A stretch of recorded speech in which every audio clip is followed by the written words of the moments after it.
और इस सेशन में हम जानकारी ले रहे हैं जीएसटी के बारे में। इंडियन टैक्सेशन करंट सिस्टम क्या है, जो वैट और सीएसटी के साथ हमने एग्जाम्पल के रूप में देखा। जीएसटी क्या है, उसका इम्प्लीमेंटेशन किस प्रकार से होना है और ड्यूल टैक्सेशन किस प्रकार से आपको बेनिफिट देने वाला है। हमने ये भी सीखा कि यदि आपका बिजनेस जीएसटी के अंतर्गत रजिस्टर नहीं है तो किस प्रकार से आप उसको रजिस्टर करवा सकते हैं। साथ ही हमने इनपुट टैक्स क्रेडिट और एक एग्जाम्पल भी देखा जिसमें जीएसटी और वैट के कंप्लीट डिफरेंस को शो किया गया है। तो आइए देखते हैं अब हमारे पास जीएसटी के बेनिफिट्स क्या हैं, क्योंकि हम यहाँ इस लेवल तक पहुँच गए हैं कि हमें जीएसटी की पूरी जानकारी प्राप्त हो चुकी है। तो अब देखेंगे जीएसटी के क्या बेनिफिट्स हैं। तो आइए शुरू करते हैं जीएसटी के बेनिफिट्स, और साथ ही हम इसी सेशन में देखेंगे जीएसटी के रेट्स क्या हैं। भारत में जब जीएसटी को इम्प्लीमेंट किया जाएगा तो कौन कौन से रेट्स किस किस दर से उपलब्ध रहेंगे। तो आइए शुरू करते हैं। शुरू करने से पहले मैं आपको बता दूं कि यदि आपने हमारा ये चैनल सब्सक्राइब नहीं किया है तो अवश्य कर लें, क्योंकि हम इस चैनल पे इस तरह के बहुत सारे वीडियोस विद प्रैक्टिकल एग्जांपल आपके लिए लेकर आने वाले हैं, और आपका कोई भी वीडियो मिस ना हो तो अभी सब्सक्राइब कीजिए। तो आइए शुरू करते हैं। जब हम जीएसटी के बेनिफिट्स की बात करें तो इसके बहुत सारे बेनिफिट्स हैं, लेकिन यहाँ पे हम कुछ इंपॉर्टेंट बेनिफिट्स डिस्कस करने वाले हैं। सबसे पहले हमारे पास भारत में जो टैक्सेस हैं, 17 से भी ज़्यादा टैक्सेस हमने पीछे भी डिस्कस किया, इसमें सभी को रिप्लेस करके, लगभग सभी को रिप्लेस करके एक सिंगल जीएसटी सिस्टम बनाया गया है, जिससे कि आपके बिज़नेस को आसानी रहे टैक्स पे करने में, गवर्नमेंट को आसानी रहे टैक्स प्राप्त करने में। तो कहीं ना कहीं ये भारत की तरक्की के लिए बहुत ज़्यादा इंपॉर्टेंट बदलाव रहेगा जीएसटी अर्थात गुड्स एंड सर्विस टैक्स का आना। इसके साथ साथ ना केवल डीलर्स को बेनिफिट होगा बल्कि कस्टमर को भी बेनिफिट होगा, क्योंकि इसमें कीमतें गिरेंगी। कीमतें इसलिए गिरेंगी क्योंकि आप टैक्स के ऊपर टैक्स नहीं दे रहे, जैसा हमने पिछले एग्जाम्पल में भी देखा। साथ ही इतने इनडायरेक्ट टैक्सेस जब खत्म हो जाते हैं तो बिज़नेस भी आसान आपके लिए हो जाता है। तो आइए देखते हैं और भी बेनिफिट्स इसके क्या हैं। आप यदि कभी किसी स्टेट बॉर्डर पे खड़े हों तो आप देखेंगे कि वहाँ पे चुंगी के लिए या एंट्री फॉर्म्स के रूप में काफ़ी सारे ट्रक वगैरह खड़े रहते हैं।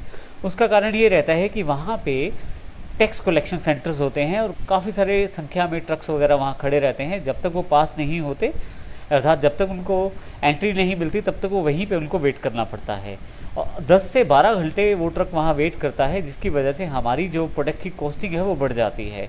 जबकि जीएसटी आने के बाद ये सिरदर्दी ख़त्म हो जाएगी। डायरेक्ट जो ट्रक है या हमारा जो ट्रांसपोर्टेशन सिस्टम है सामान को लाने ले जाने वाला, वो कि उसको बॉर्डर पे वेट नहीं करना पड़ेगा, स्टेट बॉर्डर्स पे, वो तो बड़ी जल्दी एक जगह से दूसरी जगह माल को पहुंचाया जा सकता है, जिससे हमारी जो कॉस्टिंग रहेगी सामान को खरीदने की वो भी लेस हो जाएगी। जीएसटी का सबसे बड़ा बदलाव ये भी होने वाला है। इसके साथ ही जीएसटी सबसे बड़ा लाभ उन स्टेट्स को भी देने वाला है जो लेस डेवलप हैं, अर्थात अभी जो बहुत कम विकसित हैं। इससे फ़ायदा ये रहेगा कि उनको भी एक ही दर पे टैक्स मिलेगा, और जिससे वे भी अपने डेवलपमेंट के लिए पैसा इकट्ठा कर सकती हैं। एक सबसे बेहतर बात इसमें, इंडस्ट्री कोई भी हो, चाहे मैन्युफैक्चरिंग इंडस्ट्री हो, ट्रेडिंग इंडस्ट्री हो या सर्विस इंडस्ट्री हो, सबको टैक्स का इनपुट टैक्स क्रेडिट मिलना है। अर्थात ये सबसे बड़ा बेनिफिट रहेगा। यदि आपने टैक्स पे किया है तो आप उसका टैक्स इनपुट क्रेडिट ले सकते हैं। इससे आपकी कॉस्ट भी कम रहती है और इंडस्ट्रीज़ को भी बेनिफिट रहता है। देश के लिए सबसे बड़ा लाभ 1% से लेकर 2% तक डायरेक्टली जीडीपी हमारी ग्रोथ करेगी, जिससे भारत को बहुत ज़्यादा फ़ायदा रहेगा। छठा सबसे बड़ा इंपॉर्टेंट बेनिफिट बिजनेस में है। आपका बिजनेस करना बड़ा आसान हो जाएगा। भारत सरकार ऐसे सिस्टम लेके आ रही है जीएसटी में, जिससे आप आसानी से ऑनलाइन रजिस्टर कर पाएंगे, ऑनलाइन ही आप अपना टैक्स पे कर पाएंगे।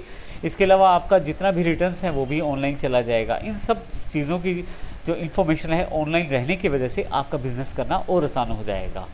इसके साथ ही कस्टमर को कम पे करना पड़ेगा। ये हमने पिछले एग्जाम्पल में देखा कि किस प्रकार अगर 18% जीएसटी हो तो भी कस्टमर को कम प्राइस पे करना पड़ता है, क्योंकि आपको इस केस में टैक्स के ऊपर टैक्स नहीं देना होता। ये बहुत कम बेनिफिट है जो हमने बताए हैं। जैसे ही भारत में इम्प्लीमेंट होगा, इसके अतिरिक्त भी आपको काफ़ी सारी जानकारियाँ मिलेंगी और काफ़ी सारे बेनिफिट्स देखने को मिलेंगे जीएसटी के। आइए अब बात करते हैं जीएसटी के रेट्स क्या होने वाले हैं भारत में। मैं आपको बता दूं कि जीएसटी जो है, अभी जो एक्सपेक्टेड रेट गवर्नमेंट की तरफ से तय किए जाने हैं, लगभग कुछ इस प्रकार से रहेंगे। आपकी जो फूड आइटम्स हैं, खाने पीने का सामान है, उन पे 0 से लेकर 5% के बीच में टैक्स रहने वाला है। जो आप डेली यूजेज के प्रोडक्ट इस्तेमाल करते हैं उनमें 5 से 12% का टैक्स रहने वाला है। जनरल आइटम्स को 12 से 18% के बीच में रखा गया है, और यदि लग्जरी आइटम्स हैं तो उनको 18 से 30% के बीच में रखा गया है। तो कुछ इन दरों के साथ आपके पास जीएसटी लागू रहेगा भारत में।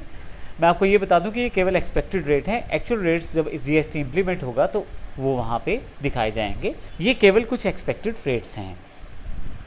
मैं आपको ये भी बता दूं कि जो हमने अभी तक प्रैक्टिकल एग्जाम्पल देखा है या जो पिछले सेशन में कवर किया है, वो सब कुछ अभी एक एग्जाम्पल के रूप में आपके सामने शो किया गया है, जो कि कुछ कैलकुलेशंस पे बेस्ड है। हालांकि जब जीएसटी इम्प्लीमेंटेड होगा तो काफ़ी सारे बदलाव आपको देखने को मिलेंगे। जैसे ही जीएसटी इम्प्लीमेंटेड होगा और अगर उसमें कुछ बदलाव रहते हैं तो हम उनकी ट्रेनिंग्स भी आपके सामने लेकर आएंगे। ये केवल एग्जाम्पल के रूप में आपके सामने दिखाया गया है जीएसटी और उसके बेनिफिट्स को।